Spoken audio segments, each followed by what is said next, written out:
முதலாளி இப்படியே வெக்கப்பட்டு குனிஞ்சிட்டு இருந்தா எப்படி? நிமிந்து பொண்ண பாருங்க.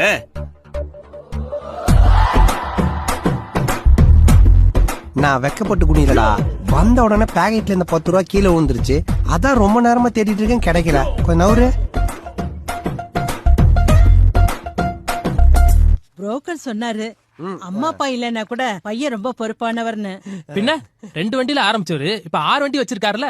எப்படி ரொம்ப சிம்பிள். 2 வண்டி ராத்திரி ஷெட்ல வச்சு பூட்டிடுவேன், காலைல குட்டி போட்டுரும். பின்ன என்னமா என்னோட கடின உழைப்பு. நிறைய ரெகுலர் கஸ்டமர் இருப்பாங்க போல இருக்கே.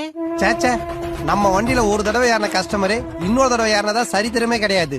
ஒவ்வொரு முறையும் ஒவ்வொரு கஸ்டமரு. ஆனா ஒரே ஃபேமிலில பல கஸ்டமரும் கிடைப்பாங்க. என்னதான் சொல்லுங்க, வர வர விலைவாசி ஏறினதால வண்டிங்க சைஸே சுருங்கி போச்சு.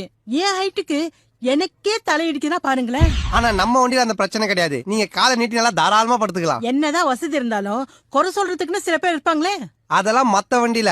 நம்ம வண்டியில ஏறினதுக்கு அப்புறம் வாயே திறக்க மாட்டாங்க. அதுக்கப்புறம் தான் பேச்சு மூச்சே இருக்காதே.